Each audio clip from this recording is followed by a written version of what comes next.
Graça e paz a todos, eu sou Edilson Arras e neste vídeo nós iremos tratar sobre um tema muito importante. No tema de hoje, iremos falar sobre segundo casamento. Quando nós olhamos vídeos na internet falando sobre segundo casamento, na realidade são muitos os vídeos, mas eu considero que há algumas coisas que deveriam ser frisadas nesses vídeos, mas infelizmente não são faladas. E eu considero que esse detalhe, o qual estarei tratando neste vídeo, ele vai abrir bastante a sua mente para a resposta do segundo casamento. Porque o que nós mais vemos é pessoas falar que não pode, mas também elas não explicam o porquê não pode. E nestes dois vídeos, o qual este é a parte 1, estaremos respondendo a razão pelo qual Deus proíbe o segundo casamento. Para isto, eu te levarei lá para o princípio. Estaremos fazendo uma abordagem muito rápida de Gênesis até a cruz de Cristo sobre o casamento. Vai ser bastante simples, bastante rápido para que você entenda este tema muito importante, pois nós percebemos que muitas pessoas têm caído no erro do segundo casamento, às vezes por negligência ou às vezes mesmo por falta de instrução, porque muitas pessoas não têm um conhecimento sobre esse tema e às vezes quando vão perguntar aos seus líderes, aos seus pastores, os mesmos não têm uma resposta clara para lhes dar. E ainda, infelizmente, muitos pastores estão nesta triste condição. Uns estão no segundo casamento e outros estão no terceiro casamento. Aí eu pergunto, como uma pessoa dessa teria a capacidade de dar a você uma instrução clara sobre esta instituição tão importante que é o casamento?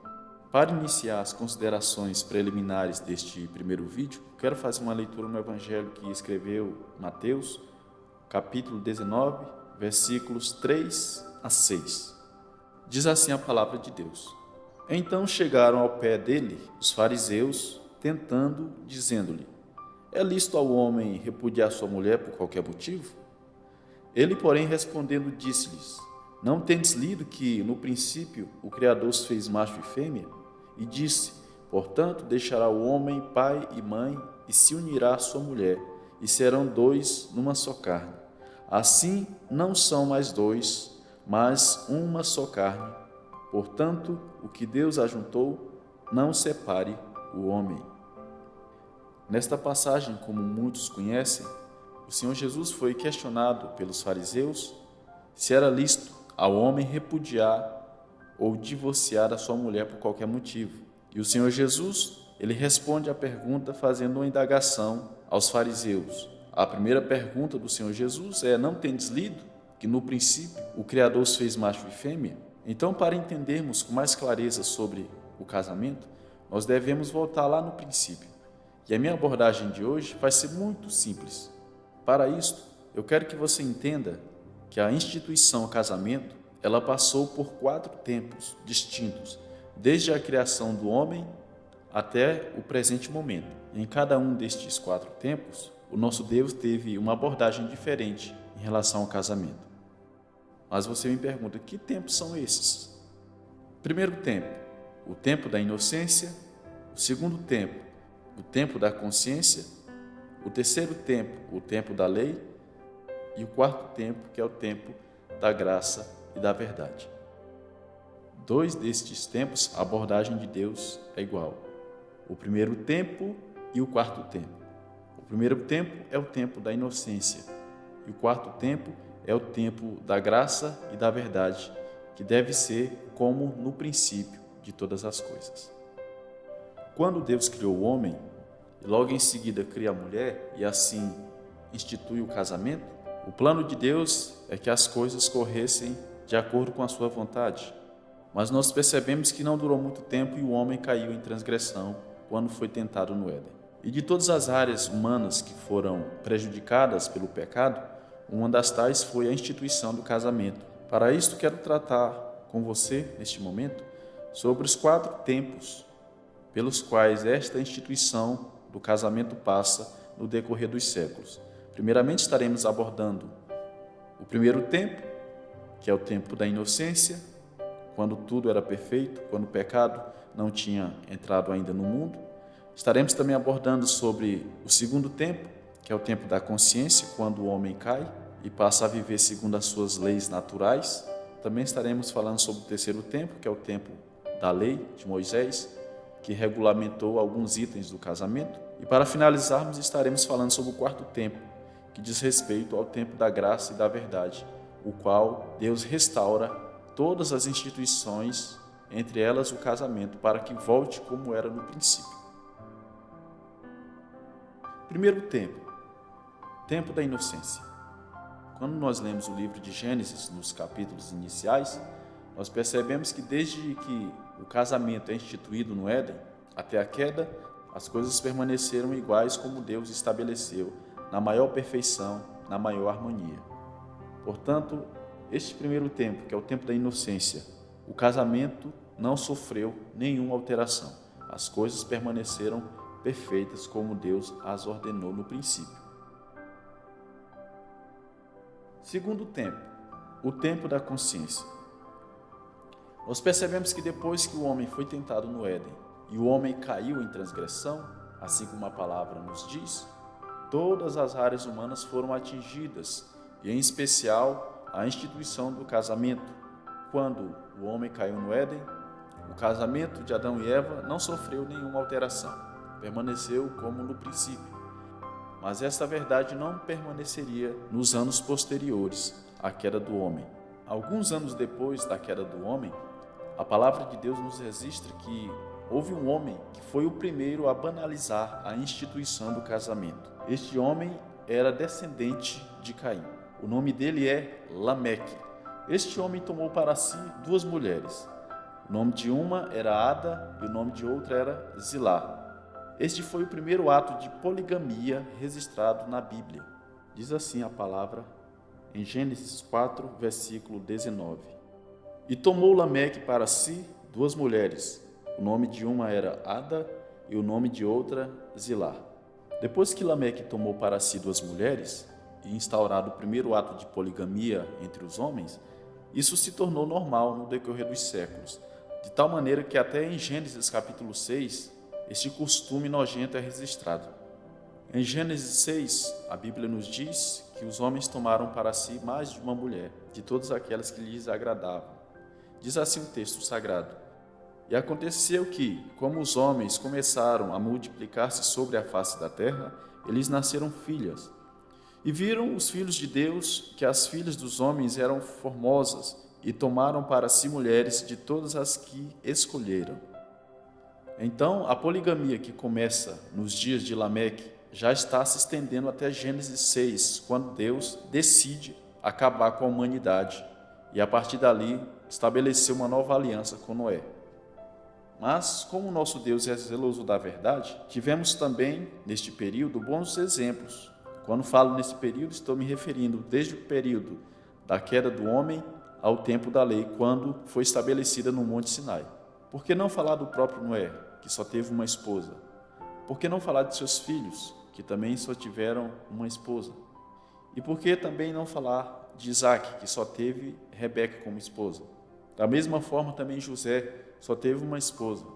Então, assim como nós temos péssimos exemplos de poligamia, também nós temos exemplos de homens que se mantiveram fiéis ao princípio. Depois do período da consciência, que abrange o tempo da queda do homem até quando a lei de Deus é estabelecida no Sinai, agora nós vamos para o terceiro tempo, que é o tempo da lei. Nós percebemos que no tempo anterior, desde que o homem caiu até a lei, não há mandamentos de Deus em relação ao casamento. Mas agora, quando a lei é estabelecida no Sinai, houve algumas regulamentações do casamento, mas não houve a restauração dessa instituição por completo. A poligamia e o segundo casamento não foram proibidos. Para quem não sabe, a poligamia é um ato de se casar com mais de uma mulher.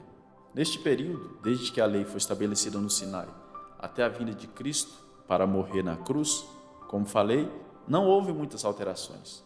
Nós vamos ver no decorrer, desde que a lei foi estabelecida até os dias de Cristo, muitas coisas que nos faz entender que não muita coisa mudou. Por exemplo, o rei Davi. O rei Davi teve 8 esposas: Mical, Abigail, Ainoã, Eglá, Maaca, Agagite, Abital e Batseba.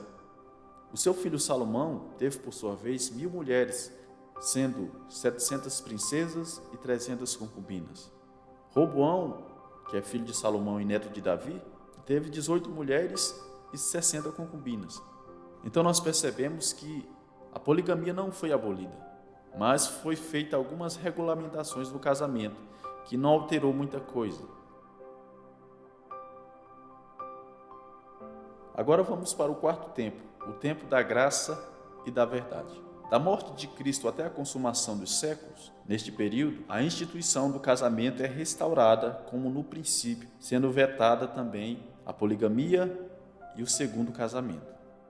Para iniciarmos essa sessão, que é o tempo da graça e da verdade, eu quero fazer a leitura de um versículo no Evangelho que escreveu João, capítulo 1, versículo 17. Diz assim a palavra: porque a lei foi dada por Moisés, a graça e a verdade vieram por Jesus Cristo.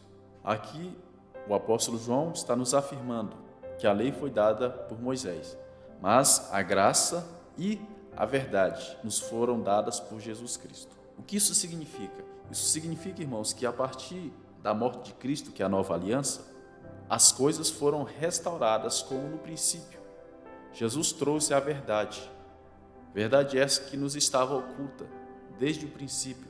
Verdade esta que foi estabelecida paulatinamente por Deus no decorrer de séculos e séculos. Nós percebemos que Deus, pouco a pouco, vai estabelecendo a sua verdade, porque desde que o homem caiu, Deus não poderia fazer esta restauração por completo.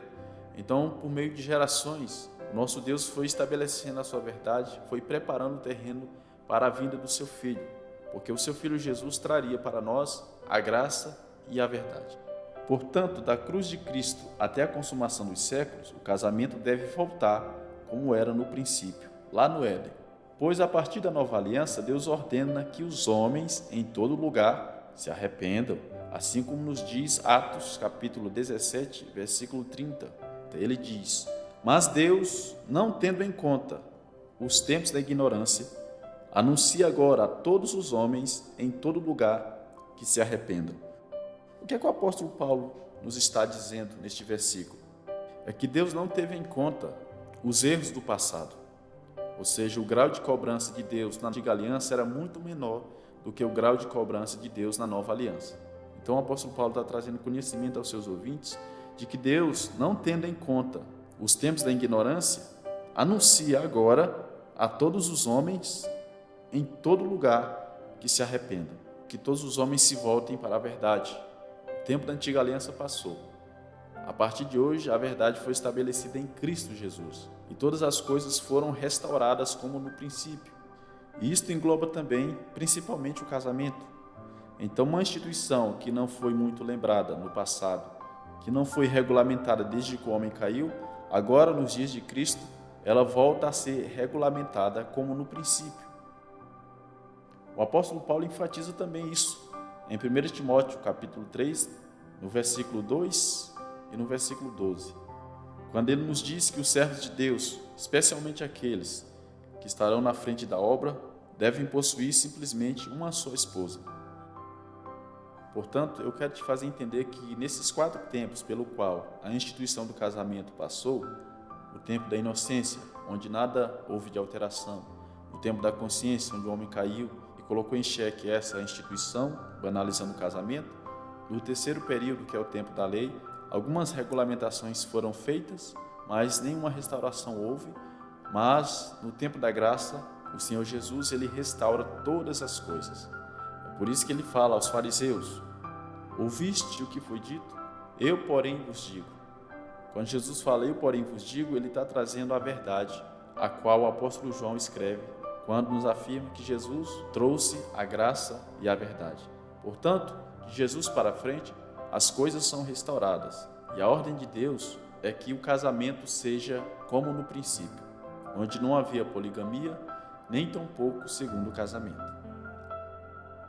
No segundo vídeo nós daremos a continuidade desse tema, onde estarei abordando aquilo que o Senhor Jesus falou para os fariseus e o ensino do Novo Testamento sobre tal instituição.